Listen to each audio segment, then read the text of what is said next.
بسم اللہ الرحمن الرحیم۔ ناظرین ویلکم بیک۔ ہم آیت نمبر سورۃ اللہب کی آیت نمبر 2 کی وضاحت کر رہے تھے اور اس کی حرکات کی وضاحت کی تھی۔ آئیے اب اس کی ہجے کی وضاحت کرتے ہیں، اس کی اسپیل کس طریقے سے کی جائے گی۔ ناظرین آیت نمبر 2 ہے ما اغنی عنہ مالہ وما کسب۔ میم پر زبر کی علامت موجود ہے اور اس پر الف ہے، آگے اس پر مد کی علامت موجود ہے، تو ہم صرف اور صرف الف کو پڑھیں گے، مد کو نہیں پڑھیں گے۔ تو میم الف زبر ما، اس کو کھینچیں گے ضرور لیکن مد کا نام نہیں لیں گے۔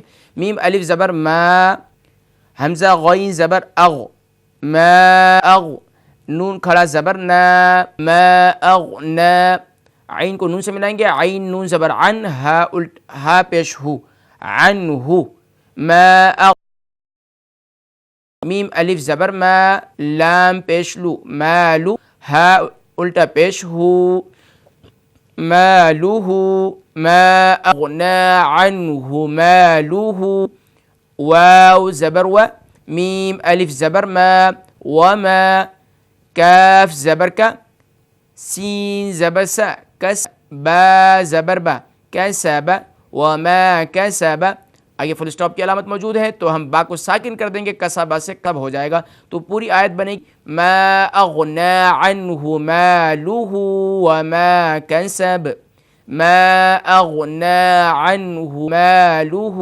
وما کسب۔ ناظرین انشاءاللہ ہم اب چلتے ہیں اپنے تجوید والے سبق کی جانب اور پھر انشاءاللہ اس کی وضاحت کریں گے کہ آیت نمبر اگر وقت ہوا تو انشاءاللہ آیت نمبر 3 کی جانب بھی بڑھیں گے، لیکن ہم اب یہاں چلتے ہیں اپنے وقف کے مزید احکام جو ہم بیان کر رہے تھے اسی کی جانب بڑھیں گے اور اس کی وضاحت کریں گے۔ اور ہم نے اس سے پہلے آپ کو بتلائے تھے وقف کے احکام میں کہ وقف اختیاری، وقف اضطراری اور پھر وقف اختیاری کے 3 درجات، اس کی بھی وضاحت کی تھی کہ وقف تام، وقف حسن اور وقف کافی، یعنی وقف تام، وقف کافی اور وقف حسن، یہ وقف اختیاری کے 3 درجے تھے۔ آئیے اب ہم واضح کرتے ہیں کہ مثلاً مزید احکام اس کے، یعنی کہ وقف کس طریقے سے کی جائے اور کہاں کیا جائے۔ اگر معنی معلوم ہو، اگر معنی معلوم نہ ہو تو بہتر یہ ہے کہ وقف کی علامت پر ٹھہرے جو درجہ ذیل ہیں، یعنی آپ دیکھ رہے ہیں کہ نمبر 1، نمبر 2، نمبر 3 اوپر ہے، پھر نیچے ہے، اس سے نیچے لکھا ہوا ہے۔ اگر معنی معلوم نہ ہو تو بہتر یہ ہے کہ وقف کی علامت پر ٹھہرے جو ہے درجہ ذیل ہیں، یعنی جو نیچے ہم بیان کریں گے، وہ کہہ رہے ہیں کہ ہم جو نیچے بیان کریں گے، صاحب کتاب فرما رہے ہیں کہ جو نیچے ہم بیان کریں گے آپ وہ ذہن میں رکھیے گا کہ اگر معنی معلوم نہ ہو لیکن وہاں آپ ٹھہرنا چاہتے ہیں تو وہ کون سی علامات ہیں جہاں پر آپ ٹھہریں گے۔ نمبر 1، آیت کا نشان یعنی گول دائرہ، آیت کا نشان یعنی گول دائرہ اکثر موجود ہوتا ہے، یہ وقف کرنے کا سب سے بہترین موقع ہے۔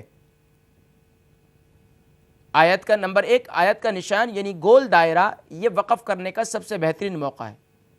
نمبر 2، میم، طا اور جیم، ان کے علاوہ باقی علامات مثلا قاف، صاد وغیرہ ضعیف ہیں، یعنی یہاں کمزور ہیں، ان پر یعنی قاف، صاد وغیرہ پر آپ وقف کرنا اچھا نہیں ہے، بہتر نہیں ہے، بلکہ بعض میں تو نہ رکنے کی طرف اشارہ کیا ہے، یعنی آپ اتنا ذہن میں رکھیے گا گول دائرہ ہے تو آپ نے وہاں رکنا ہے، گول دائرہ ہے اور وہاں آپ نے رکنا ہے، اور اس کے بعد گول دائرہ ہے اور اس پر آپ نے رکنا ہے، اور اس کے بعد طا، میم اور جیم، میم، طا، جیم، یہاں آپ نے رکنا ہے، اور گول دائرہ جہاں پر ہوگا وہاں آپ رک سکتے ہیں، لیکن قاف اور صاد وغیرہ ہو تو یہاں رکنا بہتر نہیں ہے، اور بعض جگہ پر تو رکنے سے منع فرمایا۔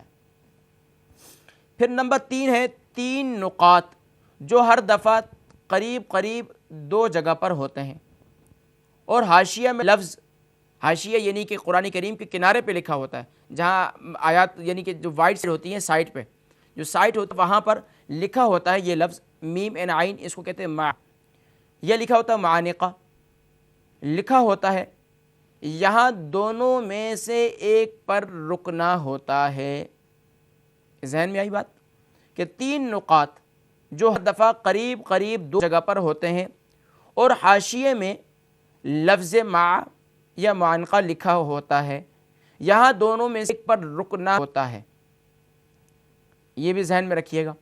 پھر نمبر 4 ہے کہ بعض وقف کے موقعوں پر حاشیے میں یہ الفاظ لکھے ہوتے ہیں، بعض وقف کے موقعوں پر یعنی جہاں علامات وقف ہیں، جہاں اسٹاپ کیا جاتا ہے، وہاں پر حاشیے میں یعنی سائٹ میں، جہاں قرآن کریم کی جو وائڈ سائٹ ہوتی ہے جہاں کچھ بھی نہیں لکھا ہوتا، تو وہاں پر یہ لکھے ہوئے ہوتے ہیں۔ کیا لکھا ہوتا ہے؟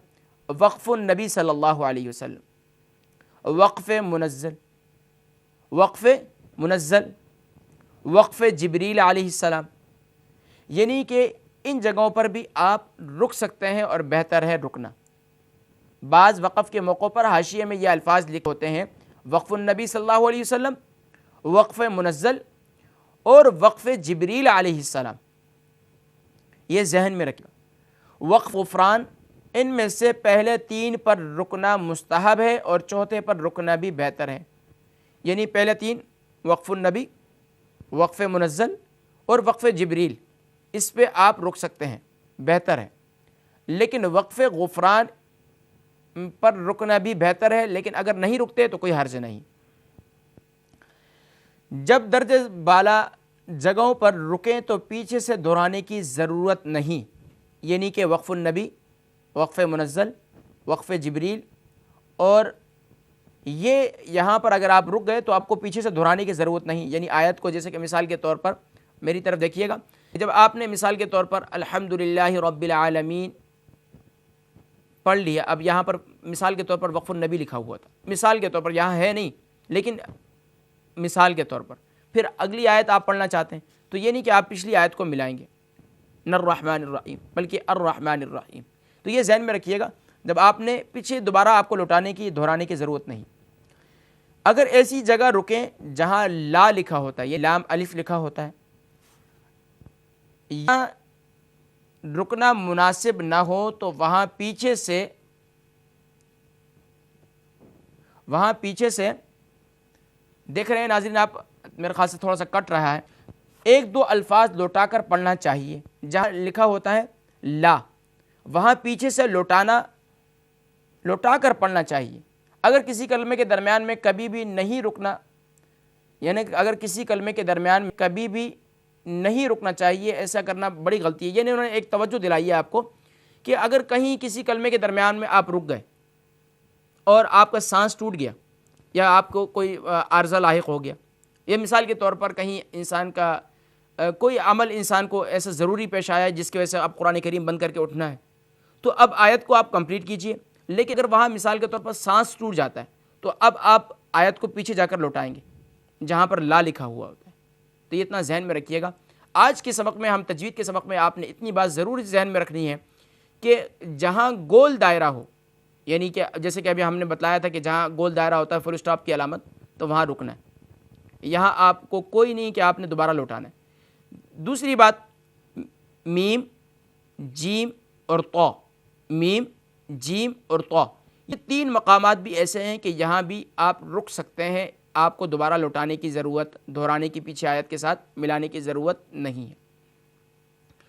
اب ہے تیسری بات، وہ ہے وقف النبی، وقف جبریل اور وقف جبریل اور وقف منزل، وقف النبی، وقف منزل اور وقف جبریل، یہاں 3 مقامات پر رکنا مستحب ہے، 3 مقامات پر رکنا مستحب ہے، لیکن وقف غفران پر بھی آپ رک سکتے ہیں، کوئی حرج نہیں ہے، وقف غفران پر بھی کوئی حرج نہیں ہے، لیکن اگر آپ رک جاتے ہیں تو آپ کو دوبارہ لوٹا کر پیچھے سے پڑھنے کی ضرورت نہیں ہے۔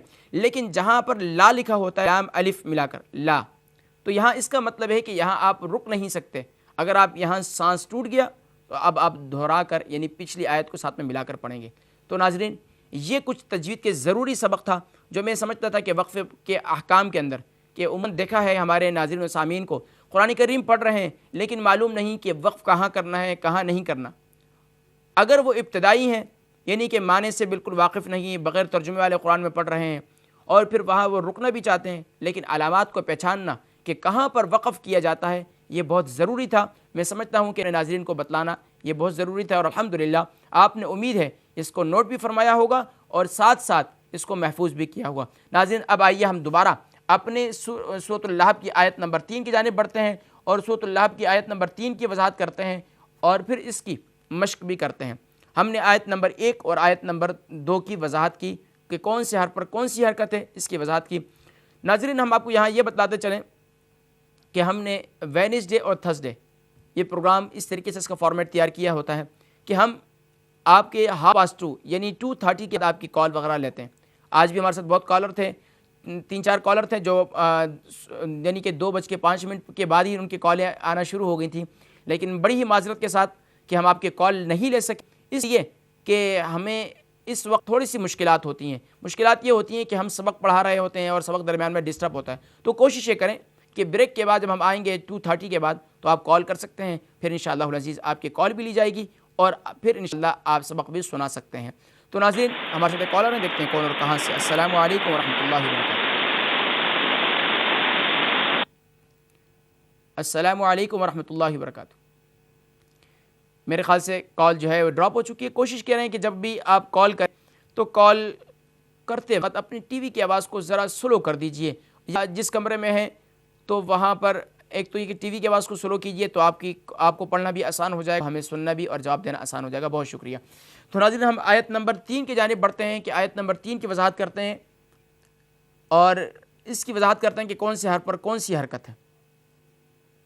میرے خیال سے غالباً ہم نے پچھلی آیت کی آیت نمبر 2 کی ہم نے اس کی پروننسیشن شاید واضح نہیں کی، شاید میں بھول رہا ہوں، لیکن انشاءاللہ دوبارہ کوشش کر لیتے ہیں، اس کی وضاحت کر دیتے ہیں، اس کی پروننسیشن یعنی اس کے مخارج کیا ہیں۔ پہلا حرف میم ہے، میم کا مخرج دونوں ہونٹوں کی خشکی سے ادا ہوتا ہے۔ پھر اس کے بعد الف ہے، الف جوف دہن یعنی منہ کے خالی حصے سے ادا ہوتا ہے۔ اس کے بعد ہے حمزہ، حمزہ کا مخرج یعنی باٹم آف تھروٹ سے ادا ہوتا ہے، گلے کے نیچے والے حصے سے۔ کالر ہیں، دیکھتے ہیں پہلے کون ہے۔ مولانا صاحب کس لفظ پہ رکنا ہے، کس پہ ٹھہرنا ہے، جانا ہے؟ السلام علیکم ورحمۃ اللہ وبرکاتہ۔ ڈریس پہ۔ السلام علیکم ورحمۃ اللہ وبرکاتہ۔ ہیلو، السلام علیکم۔ وعلیکم السلام ورحمۃ اللہ وبرکاتہ۔ میری بہن کون اور کہاں سے؟ جی میں مولانا صاحب کہہ رہی ہیں جو آپ بتا رہے ہیں کہ کس لفظ پہ رکنا ہے، کس پہ آگے، مطلب وہ ہمیں تجویز ساتھ بھیج سکتے ہیں ایڈریس پہ؟ انشاءاللہ آپ اپنا ایڈریس دے دیں، کوشش کر لیں گے جی انشاءاللہ۔ میں ایڈریس لکھا دیتی ہوں۔ Thank you very much. تو کون اور کہاں سے بات کر رہی ہیں؟ میں لیڈ سے بات کر رہی ہوں۔ لیڈ سے بات کر رہی ہیں، کیا نام ہے بہن؟ جی میرا نام فاطمہ۔ فاطمہ، بہت شکریہ۔ انشاءاللہ کوشش کریں گے کہ آپ کو جو ہے نا تو ایڈریس لکھ لینا، میں بتا دیتی ہوں پلیز۔ جی ایڈریس جو ہے آپ کنٹرول روم میں لکھوا دیجیے۔ بہت شکریہ، جزاک اللہ فی الدار۔ تو ناظرین، آیت نمبر 2 کی ہم جو ہے اس کی پروننسیشن کی وضاحت کر لیتے ہیں، اس کے مخارج کی، کہ اس کے مخارج یعنی اس کی ادائیگی کس طریقے سے ہوگی ان حروف کی۔ تو حمزہ کا مخرج باٹم آف تھروٹ یعنی گلے کے نیچے والے حصے سے ادا ہوتا ہے۔ اغنا میں پہلا حرف حمزہ تھا، حمزہ کی وضاحت کی کہ یہ حروف حلقیہ میں سے ہے، اس کی وضاحت ہو چکی۔ اس کے بعد ہے غین، غین کا مخرج یعنی یہ ٹاپ آف تھروٹ اور حروف حلقیہ میں سے ہے، غین حروف حلقیہ میں سے ہے، اور اس کی وضاحت بھی ہم آپ کو دوبارہ کر دیتے ہیں کہ حروف حلقیہ میں سے اور گلے کے ٹاپ آف تھروٹ یعنی گلے کے اوپر والے حصے سے ادا ہوتا ہے، ادنا یا حلق سے۔ اور اس کے بعد نون ہے، اور نون کا مخرج یہ لام نون را، اس کا مخرج سیم ہے اور متحد المخارج ہے، اس کا مخرج ہم نے پہلے بیان کیا۔ اس کے بعد ہے عنہ میں پہلا حرف عین ہے، عین کا مخرج ہے یہ گلے کے درمیان سے ادا ہوتا ہے، یہ گلے کے درمیان سے ادا ہوتا ہے اور یہ مڈل آف تھروٹ اور حروف حلقیہ میں سے ہے۔ اس کے بعد عنہ میں نون ہے، نون کی وضاحت کرتے ہیں کہ نون کا لام نون را متحد المخارج ہے اور اس کا مخرج بھی سیم ہے، حروف طرفیہ میں سے ہے۔ اس کے بعد ہا ہے، ہا باٹم آف تھروٹ یعنی گلے کے نیچے والے حصے سے ادا ہوتا ہے، اس کی وضاحت ہم نے پچھلی آیت میں کر چکے۔ اس کے بعد میم ہے، میم بھی حروف شفویہ میں سے، اس کی وضاحت بھی ہو چکی۔ اس کے بعد الف ہے، الف جوف دہن سے ادا ہوتا ہے، لام حروف طرفیہ میں سے ہے، اور پھر اس کے بعد ہا ہے، ہا باٹم آف تھروٹ یعنی گلے کے نیچے والے حصے سے ادا ہوتا ہے، حروف حلقیہ میں سے ہے۔ اس کے بعد واو ہے، واو حروف شفویہ میں سے ہے، اور میم دونوں ہونٹوں کی خشک حصے سے ادا ہوتا ہے اور یہ حروف شفویہ میں سے ہے۔ اور اس کے بعد الف ہے، الف جوف دہن سے ادا ہوتا ہے، اور کاف ڈنڈی والا کاف حروف لہویہ میں سے ہے، اور یہ کاف کا مخرج زبان کے جڑ اور تالو کے سخت حصے سے ادا ہوتا ہے۔ اس کے بعد سین ہے، سین حروف صفیریہ میں سے ہے اور زبان کی نوک اور دونوں دانتوں کے اندرونی کنارے سے ادا ہوتا ہے، حروف صفیریہ میں سے ہے سین، صاد اور زا، یہ تینوں حروف صفیریہ کہلاتے ہیں اور ان کا مخرج زبان کی نوک اور دونوں دانتوں کے اندرونی کنارے سے ادا ہوتے ہیں۔ اور اس کے بعد با ہے، اور با کا مخرج بھی حروف شفویہ میں سے وضاحت ہو چکی تھی پچھلی آیت میں، لیکن پھر وضاحت کرتے تھے کہ دونوں ہونٹوں کے تر حصے سے ادا ہوتا ہے۔ اس کے بعد آئیے ناظرین ہم تیسری آیت کی جانب بڑھتے ہیں کہ تیسری آیت ہے سیصلی نارا ذات لہب۔ سیصلی میں پہلا حرف سین ہے، ان پر فتحہ کی علامت ہے، زبر کی علامت ہے، اور پھر یا پر بھی فتحہ یعنی زبر کی علامت موجود ہے، صاد پر جزم یعنی سکون کی علامت موجود ہے، پھر لام ہے، لام پر کھڑی زبر کی علامت موجود ہے، اور پھر نون ہے، نون کے اوپر بھی فتحہ یعنی زبر کی علامت موجود ہے، پھر را ہے، را پر تنوین یعنی دو زبر کی علامت موجود ہے، پھر ہے الف، الف پر کوئی حرکت نہیں، ذال ہے، ذاتہ میں پہلا حرف ذال ہے، ذال کا مخرج انشاءاللہ وضاحت کریں گے، لیکن ذال پر حرکت ہے، زبر یعنی فتحہ کی علامت موجود ہے، پھر اس کے بعد الف ہے اور الف کے اوپر کوئی حرکت نہیں، پھر اس کے بعد تا ہے اور تا پر زبر یعنی فتح کی علامت موجود ہے، پھر لہب میں پہلا حرف لام ہے، لام پر بھی فتحہ کی علامت ہے، اور ہا پر بھی فتحہ کی علامت یعنی زبر کی علامت موجود ہے، پھر با ہے، با کے نیچے دو زیریں ہیں، یعنی دو زبر دو زیر دو پیش کو تنوین کہتے ہیں، تو تنوین کی علامت موجود ہے۔ تو ناظرین آئیے ہم اس کی پرناؤنسیشن کی جانب بڑھیں گے، لیکن اس سے پہلے ہم اس کے جوڑ اس کو ملانے کا طریقہ اس کی وضاحت کریں گے۔ ناظرین آئیے ہم اس کی وضاحت کرتے ہیں۔ سین کا مخرج ناظرین پچھلے ہم نے آیت میں بتلایا کہ یہ حروف صفیریہ میں سے زبان کی نوک اور دونوں دانتوں کے اندرونی کنارے سے ادا ہوتا ہے۔ اس کے بعد یا ہے، یا حروف شجریہ میں سے وسط زبان وسط تالو سے ادا ہوتا ہے، پھر اس کے بعد صاد ہے، صاد بھی حروف صفیریہ میں سے ہے، اور یہ بھی اس کا مخرج بھی بہت ہی آسان، یعنی کہ یہ حروف صفیریہ میں سے زبان کی نوک اور دونوں دانتوں کے اندرونی کنارے سے ادا ہوتا ہے، لیکن یہ متحد المخارج تو ہیں، لیکن یہ صفات کے لحاظ سے ذرا فرق ہے ان میں۔ سین اور صاد دونوں ایک ہی جگہ سے ادا ہوتے ہیں، لیکن صاد جو ہے ذرا یہ فل ماؤتھ ورڈ ہے، یعنی ہارڈ ورڈ میں سے ہے، حروف مستعلیہ یعنی موٹے حروف میں پڑھے جانے والوں میں سے حروف میں سے، اور لام ہے، لام کا مخرج حروف طرفیہ میں سے، اس کی وضاحت پچھلی آیت میں ہو چکی۔ پھر نون ہے، نون کا نون لام نون را، یہ بھی حروف طرفیہ میں سے ہے۔ پھر اس کے بعد الف ہے، الف جوف دہن یعنی منہ کے خالی حصے سے ادا ہوتا ہے۔ پھر را ہے، اور را پر تنوین یعنی دو زبر کی علامت موجود ہے، اور را کا مخرج یہ لام نون را یہ بھی حروف طرفیہ میں سے ہے، اس کا مخرج بھی یہی ہے جو لام نون را کا مخرج ہے۔ پھر اس کے بعد الف ہے، الف بھی جوف دہن یعنی منہ کے خالی حصے سے ادا ہوتا ہے، اور اس کے بعد ذال ہے، ذال کا مخرج بھی واضح کریں گے، لیکن ذال کا مخرج بہت ہی آسان، یعنی حروف لثویہ میں سے ہے۔ یہ حروف لثویہ تین ہیں، ثا ذال ضا، زبان کا سرا اور اوپر کے دانتوں کے اندرونی کنارے سے ادا ہوتا ہے۔ زبان کا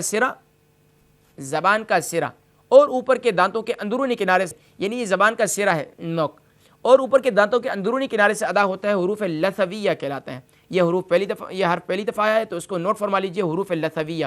باقی حروف تو ریپیٹ بار بار، تو امید ہے کہ آپ کے پاس ان کے مخارج بھی لکھے ہوں گے، لیکن انشاءاللہ پھر کسی پروگرام میں ہم دوبارہ سارے مخارج جو آپ کو نوٹ کروائیں گے۔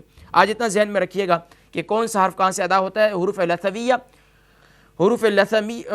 لثویہ میں سے ذال، اور اس کا مخرج زبان کا کنارہ اور زبان کا کنارہ اور زبان کا سرا اور اوپر کے دانتوں کے اندرونی کنارے ادا ہوتا ہے۔ اس کے بعد الف ہے، جوف دہن سے ادا ہوتا ہے۔ پھر تا ہے، تا کا مخرج حروف نطعیہ میں سے ہے، اس کی وضاحت ہو چکی ہے پچھلی آیت میں۔ پھر لام ہے، لام کا مخرج کی بھی وضاحت ہو چکی ہے، حروف طرفیہ میں سے ہے۔ پھر ہا ہے، ہا باٹم حروف حلقیہ میں سے ہے، اس کی وضاحت بھی ہو چکی۔ با حروف شفویہ میں سے ہے، دونوں ہونٹوں کے تر حصے سے ادا ہوتا ہے۔ تو ناظرین الحمدللہ آیت نمبر 2 اس کی وضاحت بھی ہو چکی، اس کی حرکات کو بھی پہچانا، اور آپ نے الحمدللہ اس کے جوڑ بھی سیکھا کہ اس کا جوڑ کس طریقے سے کیا جائے گا۔ آئیے اب اس کے جوڑ کی وضاحت کرتے ہیں۔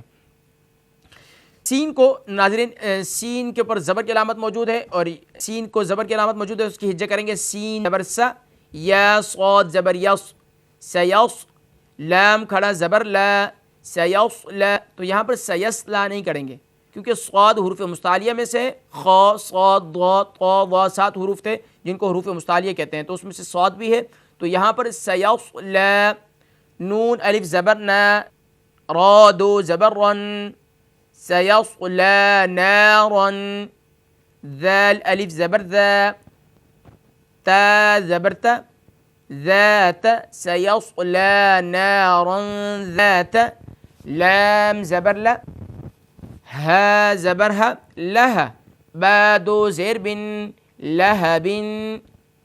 آگے یہ فل اسٹاپ کی علامت موجود ہے، یعنی گول دائرہ موجود ہے، لیکن اس پر لا بھی ہے، اگر آپ ملا کر پڑھیں گے تو بہتر، لہب وامرأتہ. دیکھ رہی ہیں آپ، یہ دیکھ رہے ہیں ہمارے ناظرین کہ لام الف زبر لا بھی لکھا ہوا ہے. تو یہاں پر اگر فل اسٹاپ کی علامت بھی موجود ہے اور لا بھی ہے تو آپ یہاں ٹھہر بھی سکتے ہیں اور ملا بھی سکتے ہیں، لیکن اگر ملا دیں تو بہتر بھی ہے. لیکن اگر سانس لمبا نہیں ہے تو پھر آپ یہاں پر اسٹاپ کر سکتے ہیں. تو لہب، لہبن سے کیسے کریں گے؟ دو زیروں کی جگہ ہم ساکن یعنی سکون کی علامت لگا دیں گے با پر، تو پھر سیصلی نارا ذات لہب سے لہب ہو جائے گا. اگر اس کو ملا کر پڑھیں گے تو پھر با کو واو سے ملا دیں گے، اس کی ہجے کریں گے. انشاءاللہ کل اس کی وضاحت کریں گے، آیت نمبر 4 کی بھی اور آیت نمبر 5 کی بھی. آئیے ناظرین اب ان تینوں آیات کی ہم مشق کرتے ہیں، پریکٹس کرتے ہیں صحیح معنوں میں، اور جو غلطیاں عام روٹین میں ہوتی ہیں عوام الناس کی انشاءاللہ اس کی بھی وضاحت کرتے ہیں. اعوذ باللہ من الشیطان الرجیم، بسم اللہ الرحمن الرحیم. تبت یدا ابی لہب وتب، تبت یدا ابی لہب وتب. دیکھ رہے ہیں ناظرین دو دفعہ با آیا ہے، ایک شروع میں بھی با ہے اور آخر میں بھی با ہے، یعنی تا تبت میں دو تا کے درمیان با ہے، تو یہاں حروف قلقلہ میں سے بھی ہے. تو یہاں پر اس کو ہم نے تھوڑا سا سختی سے جنبش یعنی کہ آواز لوٹتی ہوئی آئے گی محسوس، تبت. اسی طرح وتب، اور اس پر تشدید کی علامت بھی موجود ہے. انشاءاللہ اس کی وضاحت ہم نے کی تھی، لیکن یہ نوٹ فرما لیجئے کہ آیت پڑھی جائے گی تبت یدا نہیں پڑھیں گے، بلکہ اس کو پڑھیں گے زور سے، سختی کے ساتھ پڑھیں گے. تبت یدا ابی لہب وتب ما اغنى عنہ مالہ وما کسب. اب اکثر رات پڑھتے ہیں اس کو ما اغنى عنہ، یعنی نون کو کھینچتے نہیں ہیں. جب نون پر کھڑی زبر کی علامت موجود ہے تو اس کو ایک الف کی مقدار کھینچ کر پڑھیں گے. اور یا اس کو پڑھتے ہیں میم کو بھی نہیں، الف کو نہیں کھینچتے، یعنی اس پر مد کی علامت بھی موجود ہے، تو اس کو ہم تھوڑا کھینچ کے پڑھیں گے. ما اغنى عنہ، ما اغنى عنہ مالہ وما کسب. اسی طریقے سے مالہ کو بھی تھوڑا کھینچ کے پڑھیں گے، مالہ وما کسب. سیصلی نارا ذات لہب. اسی طریقے سے سیصلی میں جو لام کھڑی زبر ہے اس کو بھی کھینچ کے پڑھیں گے. تو ناظرین الحمدللہ ہم نے آیت نمبر 1 اور آیت نمبر 2 اور آیت نمبر 3 اس کی وضاحت کی. الحمدللہ امید ہے کہ آپ اپنی پریکٹس اسی طرح سے جاری رکھیں گے جس طریقے سے آج ہم نے آپ کو بتلایا ہے، اور امید ہے کہ آپ اسی طریقے سے پریکٹس کریں گی اور کریں گے تو انشاءاللہ العزیز آپ بہترین قاریہ اور بہترین قاری بن جائیں گے. اور ہماری کوشش یہی ہے کہ ہم وینسڈے اور تھرسڈے کالیں کم سبق زیادہ، یعنی ہم آپ کو زیادہ سے زیادہ سبق پڑھائیں تاکہ وینسڈے تھرسڈے سبق آپ پڑھنے کے بعد سیٹرڈے سنڈے آپ صحیح معنوں میں سبق کے لیے تیار ہوں، سبق سنانے کے لیے تیاری کیجئے. اور انشاءاللہ عزیز امید ہے کہ کل ہم زندگی رہی بخیر و عافیت تو انشاءاللہ کل اس صورت کا اختتام کریں گے. اپنے میزبان محمد فرحان صدیقی کو اور تکبیر ٹی وی کی پوری ٹیم کو اجازت دیجیے اس دعا کے ساتھ کہ اللہ تبارک و تعالی ہم سب کے لیے قرآن کریم کو سیکھنا اور سکھانا ہم سب لیے آسان فرمائے. السلام علیکم ورحمۃ اللہ وبرکاتہ.